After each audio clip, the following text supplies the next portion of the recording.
अब ये बता देना क्या आया। अब देखो मेरे पास टाइम रहेगा कम एग्ज़ाम में, अब हम बहुत जल्दी से लिखते हैं, हमारे पास समय में कम रहता है एग्ज़ाम के लिए। तो देखो क्या करना है, अब उसको दिमाग में ले जाएंगे, वापस जा रहे हैं। अगर ये नॉन कंडक्टिंग जैसा है तो इन साइड ई बराबर हम पढ़ते थे रो आर अपान 3 एप्सिलॉन नॉट। याद आया? तो पढ़े हो, याद ही रहा होगा। और इसी को हमने दूसरी तरह से लिखा था ई इन बराबर 1/4 पाई एप्सिलॉन और q r upon r cube. याद आया? इनसाइड इलेक्ट्रिक फील्ड यही था, याद है कि नहीं? अब हमें ये याद है और हम एग्जाम में अपना समय क्यों बर्बाद करेंगे?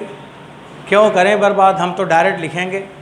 अब हमें अपना टाइम बचाना होता है, मुझे याद है, मैं इतना आला वाला क्यों करूँगा, गॉस थ्योरम लगाऊँ। ये तो आपको सिखाया कि आप गॉस थ्योरम लगा सकते हो।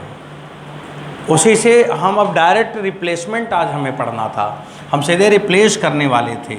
अब आप यहाँ पे लिखोगे ई इन, क्या पढ़ा है, 1/एप्सिलॉन नॉट की जगह -4 पाई जी, तो आप लिखोगे -4 पाई जी 1/एप्सिलॉन नॉट की जगह, और ऊपर है रो आर और नीचे है 3, मिलाओ देखो आ रहा होगा, आ रहा है।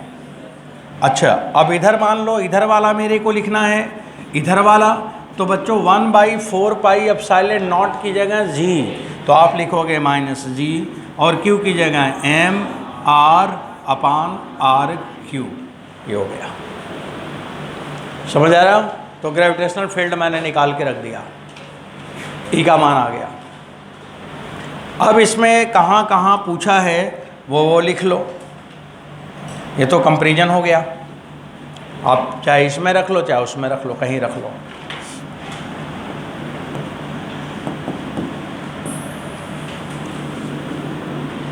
अब बच्चों लोग ज़रा बता दो भाई, अगर r बराबर 0 है तो बताओ सेंटर पे ग्रेविटेशनल फील्ड, किसी भी बॉडी के सेंटर पे ग्रेविटेशनल फील्ड क्या होगा, 0। इसका मतलब सेंटर पे कोई बॉडी है तो वहाँ पे कोई फोर्स नहीं लगेगा, वहाँ पे ग्रेविटेशनल फील्ड 0 है। और r = r कर दिया जाए तो E का मान मिनिमम होगा कि मैक्सिमम? मैक्सिमम होगा। कितना होगा बच्चों? आप R का मान यहाँ रख दो, कैपिटल R, उस वाले में -gm अपान r² हो गया। सही है, R = R है। इन साइड का तो लिखा हुआ है, सेंटर और सरफेस का यहाँ लिख दिया। अब बात आती है आउटसाइड का। आउटसाइड का तो आपको बता दो, हम ही लिख दें, उसे मैं लिखूँगा नहीं। अब आपको बोलना है सीधे। बच्चों यहाँ जगह बना दिया, बोलो आप लोग R > R के लिए, R > R फार्मूला E का मान पहले पढ़ो, इलेक्ट्रिक फील्ड फार्मूला पढ़ो, 1/4 पाई एप्सिलॉन नॉट Q/r²। यही है ना? चाहे कंडक्टिंग हो नॉन कंडक्टिंग हो, बाहर एक जैसा, अंतर तो अंदर है। तो बाहर आप लिखोगे E बराबर 1/4 पाई एप्सिलॉन नॉट, तो 1/4 पाई एप्सिलॉन नॉट की जगह -g, Q की जगह m, और नीचे r², E inversely proportional to, हो गया, फिनिश। अब ये ग्रेविटेशनल फील्ड निकालने का ये तरीका है। अब इसका बना लो ग्राफ।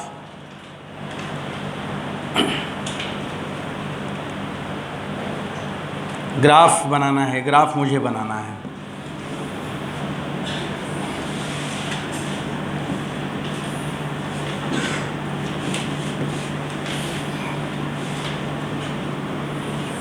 बच्चों ग्रेविटेशनल फील्ड पॉजिटिव लिखवाओगे कि नेगेटिव लिखवाओगे? वेक्टर क्वांटिटी है तो फिर पॉजिटिव नहीं लिखवाना ना, नेगेटिव लिखवाना है, उसे नेगेटिव में दिखाना है। और सरफेस तक इधर और सरफेस तक इधर, ये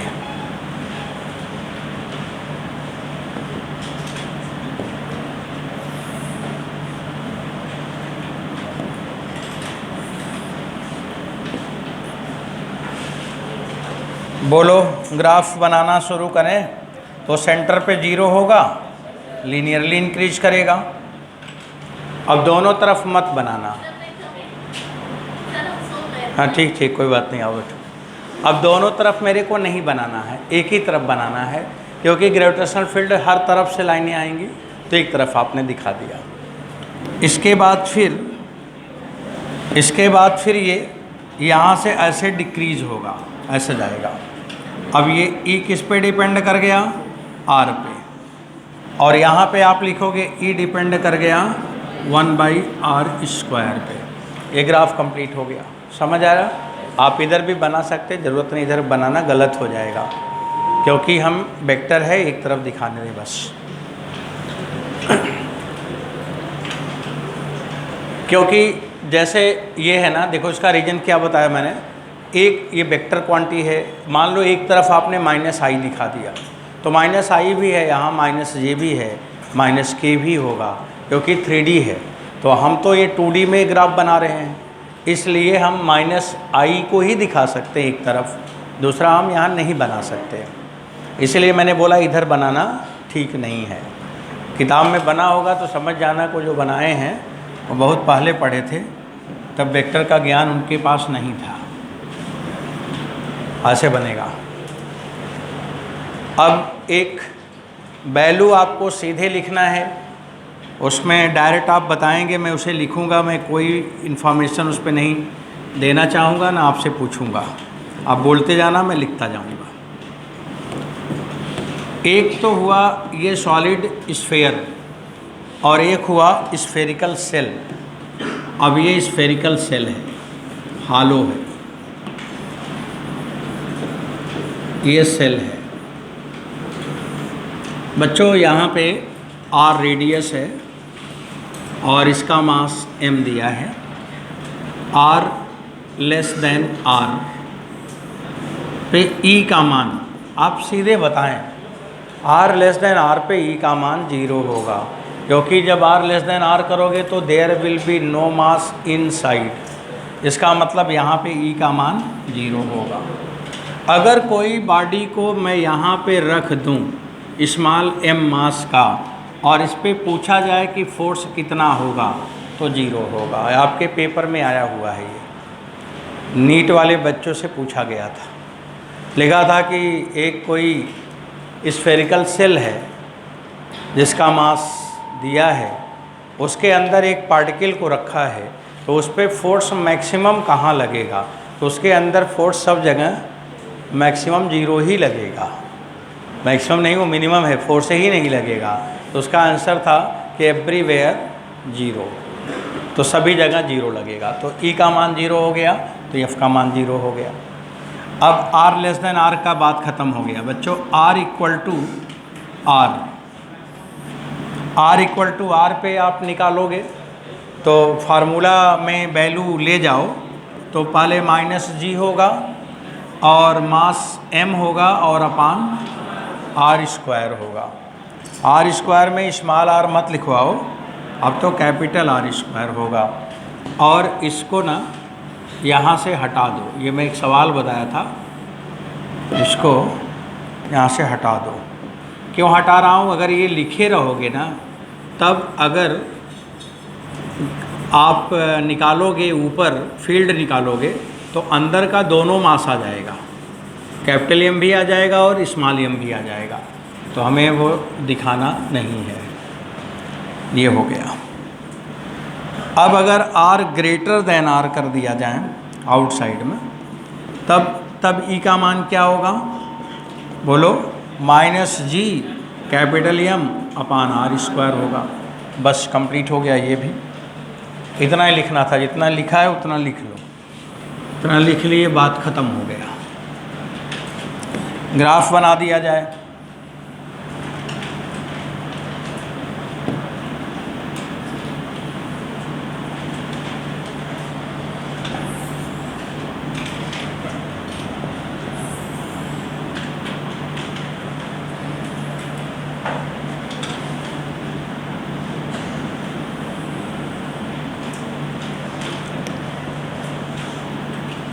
सबसे ज़्यादा सेंटर पे हो, सरकमफ्रेंस पे होगा, इसके बाद घटेगा।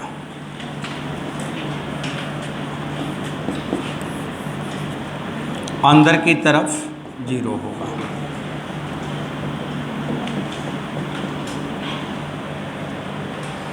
और यहाँ पे जो वैल्यू होगा वो कितना होगा, Gm/r²। माइनस साइन अब मत लगाना क्योंकि नीचे की तरफ दिखाया गया है। ये हो गया इसके ग्रेविटेशनल फील्ड का कर्व। ग्राफ व्राफ पहचानने के लिए आता है, ये सब आता ही है। बाकी टीचर जानते रहते हैं कि बच्चे इलेक्ट्रोस्टैटिक पढ़े होंगे, सब मास्टर होंगे। वो ग्राफ व्राफ उल्टा बनता है ना, उसी को पूछ लेते हैं।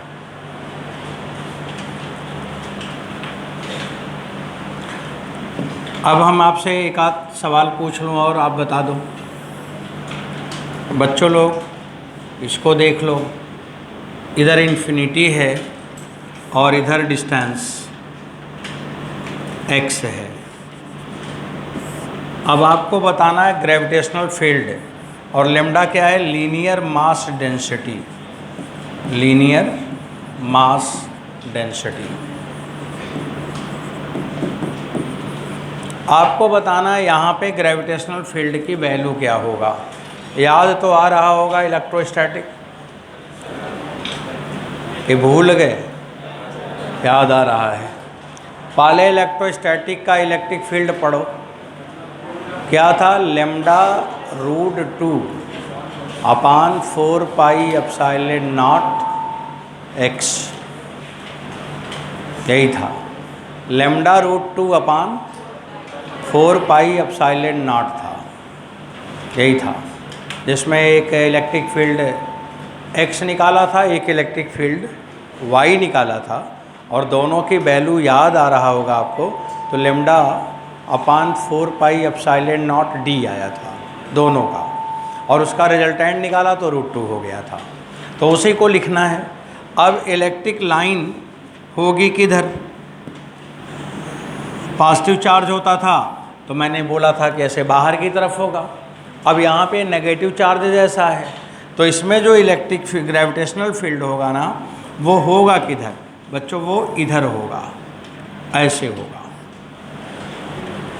उसमें क्या होता था, इधर होता था, और किस एंगल पे, 45 पर। याद आ रहा है? ऐसे यहाँ पर होगा, ये 45 पे होगा ये, और इसकी वैल्यू मेरे को लिखना है। तो 1/4πε0 की जगह g। अब माइनस मत लगाना क्योंकि माइनस साइन लग चुका है, साइन मैंने दिखा दिया हूँ। g और λ/r √2, तो √2 ये हो गया। उसमें क्या रहता था, 1/4πε0, तो 1/4πε0 रहता था, तो g हो गया पूरा पूरा, और इसके बाद ऊपर लेम्डा था, लेम्डा हो गया, √2 की जगह √2 हो गया ना, और नीचे डिस्टेंस की जगह डिस्टेंस हो गया। अब डिस्टेंस r की जगह x लिखा है आपने, तो x ले लो, ये वैल्यू हो गया। देखो ये रिजल्ट हो गया। अब आपसे यही सवाल पूछेगा कि बताओ इसकी फील्ड क्या है। अब वहाँ पे अगर आप छोटा सा मास लेके इंटीग्रेट करें, क्यों करें? करें तो क्यों करें? इलेक्ट्रोस्टैटिक क्या देखने के लिए पढ़ा है, इसलिए तो इलेक्ट्रोस्टैटिक पढ़ाया, मैकेनिक्स का इसका नहीं पढ़ाया, क्योंकि इसे तो हम कंपेयर कराते हैं। कंपेयर किया जल्दी समझ में आ जाएगा, ये बात हो गया। अब बच्चों ये उसकी ग्रेविटेशनल फील्ड हो गई। अब दूसरी ग्रेविटेशनल फील्ड एक और आप बताएंगे, ये सब एग्जाम्पल्स हैं। अब यहाँ पे इन्फिनिटी इधर है, इन्फिनिटी इधर है, और लेम्डा दिया है। बच्चों यहाँ पे मेरे को d डिस्टेंस पर ग्रेविटेशनल फील्ड बतानी है। तो ग्रेविटेशनल फील्ड पहले डायरेक्शन बताओ किधर होगा, हैं? मतलब इसे राड की तरफ होगा कि राड से दूर होगा? देखो बता रहे हैं दूर होगा। मास की तरफ होता है ना, तो मास की तरफ होगा बच्चों, इधर होगा। और अब वैल्यू बता दो क्या होगा। पहले इलेक्ट्रिक फील्ड का फार्मूला पढ़ो, नहीं फार्मूला पढ़ो, λ/2πε0r ना, तो लेम्डा की जगह लेम्डा ही होगा, और नीचे लिखा था 2πε0, और हमें ये बात मालूम है 1/4πε0 = g। तो बच्चों जब लिखा जाए 1/2πε0 तो ये हो जाएगा 2G बस। अब यहाँ पे आ जाएगा 2G और डिवाइडेड बाई D, सही है। अब ये वैल्यू हो गया, अब ये आपका रिजल्ट हो गया। ऐसा पेपर में आता है कि टिक करो आंसर क्या है, कर लेना, इलेक्ट्रोस्टैटिक से कंपेयर कर लेना, और क्या आसमान से तारे तोड़ के लाना है क्या, बस ग्राफ बनाना है, ग्राफ बना लेना, ग्राफ भी बना लिया जाए। अब अगर इसको हमें ग्राफिकली दिखाना है ग्रेविटेशनल फील्ड को, तो कैसे दिखाएंगे?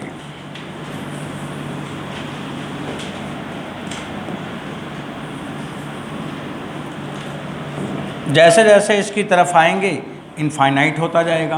क्यों बच्चों, इसे बना लो।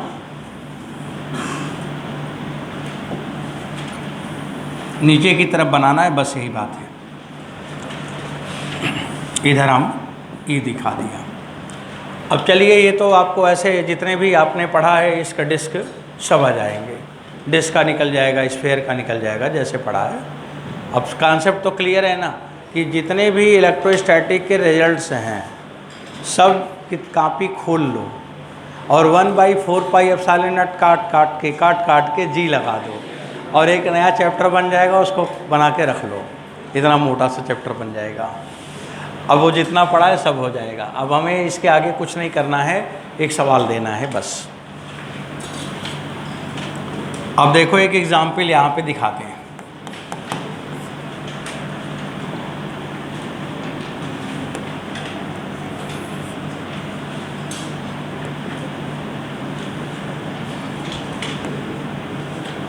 ये इधर इन्फिनिटी है, लेमडा है, और इस पे भी लेमडा 2 है, रिंग है ये, और रेडियस r है। तो सवाल में पूछा है कि force between ring and rod.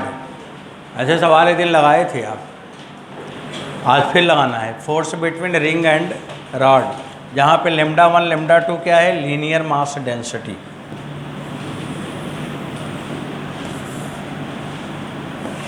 पूछा है force between ring and rod,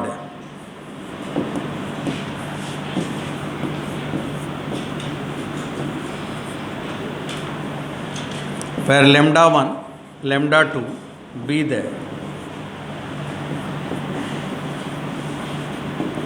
linear mass density।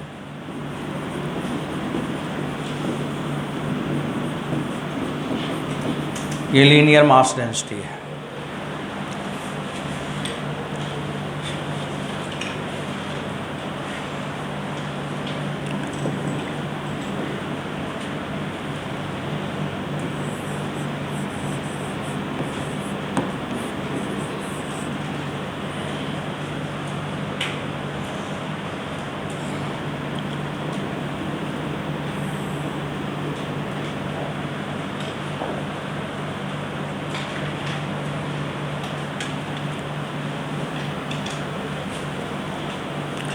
तो बच्चों, अब इसका कैलकुलेशन आपको कैसे करके देखना होगा। देखो, उसमें आपको याद होगा कि एक हम चार्ज लेते थे और एक हम फील्ड लेते थे। तो हम या तो फील्ड ले लें रिंग का और या तो फील्ड ले लें रॉड का। अगर हम रिंग का फील्ड लेंगे तो पूरा रॉड को इंटीग्रेट करना पड़ेगा, और अगर हम रॉड का फील्ड ले लें तो हमें इंटीग्रेट नहीं करना पड़ेगा। तो बच जाओ, इंटीग्रेशन से बच जाओ। इसलिए हम इसका फील्ड लेंगे रॉड का। तो रॉड का फील्ड इधर ही होगा, इधर होगा, इधर की तरफ होगा, और कितना होगा E1, और जिस एंगल पे होगा वो क्या होगा 45 डिग्री ये होगा। अब E1 का कंपोनेंट इधर काम करेगा, इधर काम करेगा E1 cos 45। अब ऐसे ही ना दो जगह दिखाना चाहिए। अगर हम यहाँ पे भी ऐसे दिखाएंगे, इसे सिमेट्री से एक आइडिया लग जाता है कि कौन इफ़ेक्टिव है, और ये भी 45 होगा। तो बच्चों इधर हो जाएगा E1, ये E1 ही है, E1 cos 45, और इधर वाला देखो E1 sin 45, इधर वाला E1 sin 45, ये दोनों एक दूसरे को कैंसिल कर देगा। इसलिए जो फोर्स लाएगा वो कौन सा फील्ड लाएगा? E1 का एक कंपोनेंट केवल लाएगा, कौन वाला? cos 45। अब हमें फोर्स अगर लिखना है तो फार्मूला जानते हैं F बराबर QE। फार्मूला क्या जानते हैं? F बराबर QE। तो QE माने M2 इंटू E1। QE मत लिख देना, Q की जगह M और E की जगह E लिख देना, M2 E1। और M2 का मान क्या होगा? लीनियर डेंसिटी इंटू रेडियस माने 2 पाई r length, linear mass density into length, ये हो गया M2। ये समझ आया? नहीं समझ आया? मास कैसे निकालेंगे? अगर मास पर यूनिट लेंथ दिया है तो मास कैसे आएगा? मास पर यूनिट लेंथ में लेंथ से मल्टीप्लाई कर दो।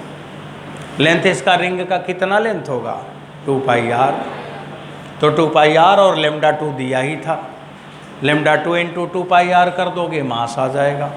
और E1 का मान अभी थोड़ी देर पहले आपने लिखा ही है, वही पढ़ो देख के कॉपी में। लेमडा 1 रूट 2 अपान डी की जगह r। जी नहीं था क्या? तो आप लोग तो जी बोले ही नहीं। जी तो सबसे इम्पॉर्टेंट है ना आज, यहाँ पे जी होगा। 1/4 पाई एप्सिलॉन नॉट की जगह जी हो गया। मैंने 1/4 पाई एप्सिलॉन नॉट को छोड़ के बाकी लिख दिया था। तो अब ये कैलकुलेशन हो गया, देखो r से r कैंसिल हो गया। अब कितना आया? 2 पाई। अच्छा cos 45 भी तो है ना, तो E1 cos 45 भी तो लिखना पड़ेगा। और cos 45 का मान 1/√2, √2 कट जाएगा। तो बच्चों 2 पाई जी लेमडा 1 लेमडा 2 क्या आया? 2 पाई जी लेमडा 1 लेमडा 2। ये आपका कैलकुलेशन हो गया। माइनस साइन लगा होगा तो अट्रैक्टिव होगा। अब हम माइनस इसलिए नहीं लगा रहे हैं क्योंकि हमने डायरेक्शन दिखाया है सवाल पर, इसलिए माइनस लगाने की ज़रूरत नहीं है।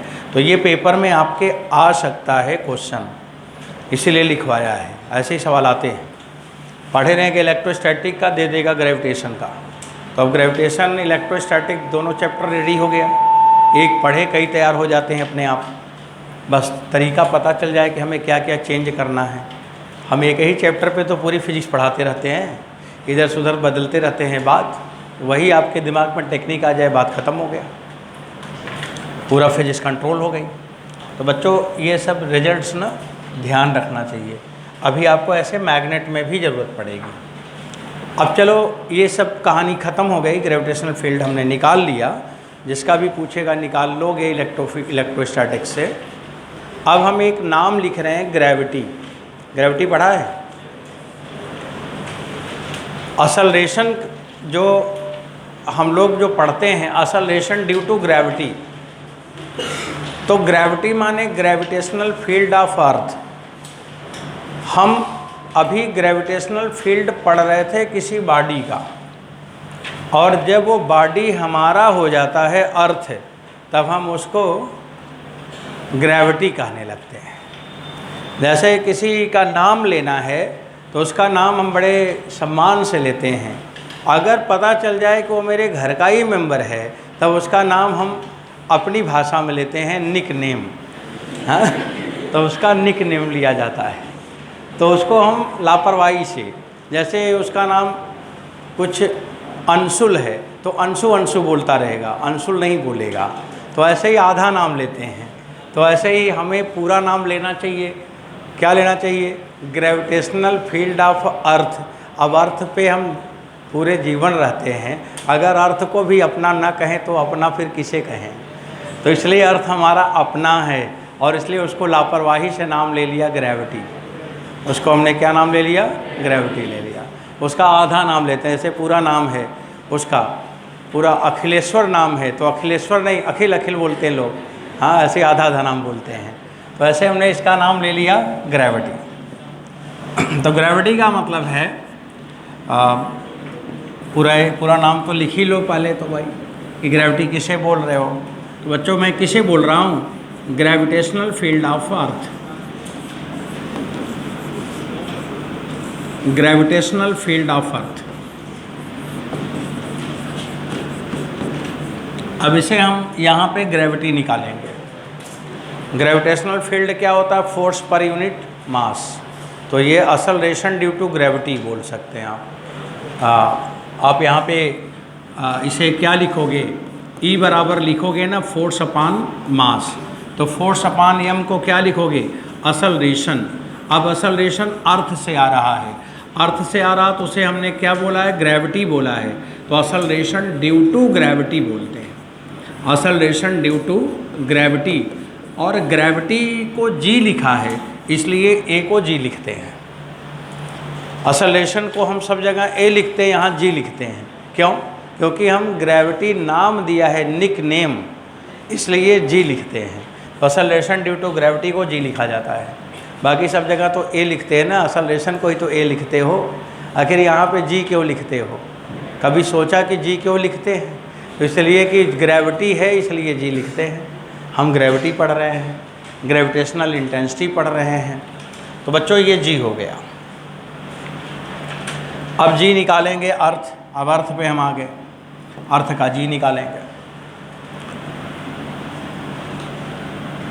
अब हम कैलकुलेशन अगर करें, जैसे सरफेस पे निकालें, ऑन सरफेस ऑफ अर्थ, अर्थ को एक्चुअल में अर्थ ऐसा होता है,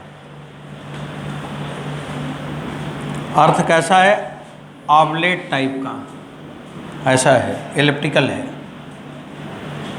और पढ़ते हैं वैसा और होता है ऐसा। तो अर्थ को हम ज़रा समझते हैं नज़दीक से चलकर। तो इसमें एक इक्वेटर है और एक ये पोल है, ये पोल है और ये इक्वेटर है।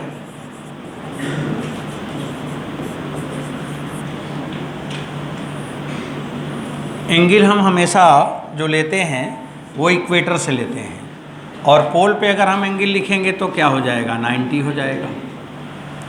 अब बच्चों इसका अर्थ का फिर रेडियस तो बदलने लगा, अलग अलग जगह अलग अलग रेडियस है। यहाँ का रेडियस है RP और यहाँ का रेडियस है इक्वेटर RE। तो अब यहाँ पे G अलग होगा और यहाँ पे G अलग होगा, क्योंकि रेडियस ही अलग अलग है तो अलग अलग G भी होगा। इक्वेटर का जो डिस्टेंस है, रेडियस, वो ज़्यादा है, RE RP से ज़्यादा है। कितना ज़्यादा है? अब कितना ज़्यादा है? पोल से लगभग 21 किलोमीटर ज़्यादा है। कितना किलोमीटर? 21 किलोमीटर लगभग। अगर आप बाइक लेके इधर जाओ तो उधर 21 किलोमीटर ज़्यादा चलना पड़ेगा। तो बहुत ज़्यादा डिफरेंस नहीं है, दोनों साइड में ले लें तो 42 किलोमीटर का अंतर आता है। तो ये 21 किलोमीटर ज़्यादा है। इसका मतलब जी यहाँ पे ज़्यादा होगा और वहाँ पे कम होगा। तो एक तो बात समझ में आ जाती है कि जी का मान पोल पे ज़्यादा होगा एज़ कंपेयर टू इक्वेटर। क्यों ज़्यादा होगा? इसकी वजह से। अब हम डिस्कस जो करेंगे इसको लेके नहीं पढ़ते, हम किसको लेके पढ़ते हैं? स्फेरिकल मान लेते हैं कि हम उसको उतने को नेगलेक्ट कर लेते हैं और हम इसको मान के स्टडी कर लेते हैं। तो बच्चों अब हम यहाँ पे ना केवल RE लिखेंगे, RE का मतलब रेडियस ऑफ अर्थ, और यहाँ पे RE का मतलब क्या था? रेडियस अलोंग इक्वेटर, और उसी रेडियस को हम लोग चलो मान लेते हैं। अर्थ का रेडियस कितना होता है? 6400 किलोमीटर। तो 6400 किलोमीटर है, 6.4 इंटू 10⁻6 मीटर, 6.4 इंटू 10⁻6 मीटर है अर्थ का रेडियस है। अब आपको जी की वैल्यू निकालनी है अलग अलग लोकेशन पे। एक बार अंदर निकालना है और एक बार बाहर निकालना है। देखो जी का मान दो जगह निकालना है ना हमको, एक बार अंदर एक बार बाहर। बच्चों आगे बढ़ाऊँ अब? चलिए अब आपको कैलकुलेशन खुद करना है। देखो इसी को पढ़ना, उधर वाला जान के छोड़ना है। हमारा जो सिलेबस अलाउ कर रहा है वो स्फेरिकल के लिए इसके लिए करना है। अब देखो जी का मान आपको दो जगह निकालनी है, या तो आप सरफेस से ऊपर चले जाओ h हाइट, और या तो सरफेस से नीचे चले आओ h हाइट। या तो हम अर्थ के नीचे जाने लगेंगे, सरफेस से कुछ नीचे जाने लगें, जैसे माइंस वाइंस में अंदर अर्थ कुएं में अंदर जाना है, और या तो हवाई जहाज़ से ऊपर उड़ के जाना है। तो हमारा दो तरह का तरीका है चलने का, या तो हम ऊपर जाएंगे या तो नीचे की ओर आएंगे। बच्चों हमें दोनों जगह जी का मान निकालना है। पहला वाला केस है, अब यहाँ पे हम जी डैश लिखेंगे और यहाँ पे हम जी लिखेंगे, फिर यहाँ भी हम जी डैश लिखेंगे। अब जी डैश हमें दो जगह निकालना है, एक अपवर्ड और एक डाउनवर्ड। तो पहले हम अपवर्ड निकालते हैं। Above height h from earth surface, from earth surface. बच्चों आप लोग बोलोगे, मैं लिखूंगा, ठीक है, जल्दी से बताना। अब आपको जी डैश लिखना। जी डैश का मतलब वही ई, जी डैश माने ई है, और बाहर की तरफ अभी आपने निकाला था और क्या लिखा था, GM upon r square. R की वैल्यू यहाँ होगा RE प्लस H का स्क्वायर। अर्थ सरफेस पे जो मैंने लिया है उसको मैंने जी लिया है। ऑन अर्थ सरफेस, बच्चों अर्थ सरफेस वाला बताओ, H का मान 0 कर दो, और क्या, ऑन अर्थ सरफेस। अच्छा M किसका मास है, अर्थ का, M ही भी लिख लो। अर्थ का मास कितना होता है मालूम है, अर्थ का मास नहीं पता है। अर्थ का मास तराजू पे लेके अगर तौला जाए तो कितना मास आएगा, जैसे रेडियस है वैसे उसका अपना कुछ मास भी होगा। कितना मास होता है, अच्छा वैल्यू निकालेंगे, क्या कैलकुलेशन करके निकाल सकते हैं आप। RE आपको पता है तो निकाल भी सकते हो। चलिए अभी चलो छोड़ो, अर्थ सरफेस पे पहले निकालो। अर्थ सरफेस पे H का मान क्या होगा, 0 होगा, और अगर 0 होगा तो हम G का मान लिखेंगे। G बराबर क्या होगा, GME अपान RE स्क्वायर। सही है। अब हमें G का मान आ गया GME अपान RE स्क्वायर। तो बच्चों जहाँ पे GME है ना, वहाँ पे GRE स्क्वायर लिख दो। अब मैंने पूछा अर्थ का मास निकालो, तो निकाल नहीं सकते यहाँ से, सब तो वैल्यू है, रख लो, उठा के आ जाएगा अर्थ का मास। तो आप यहाँ पे लिखोगे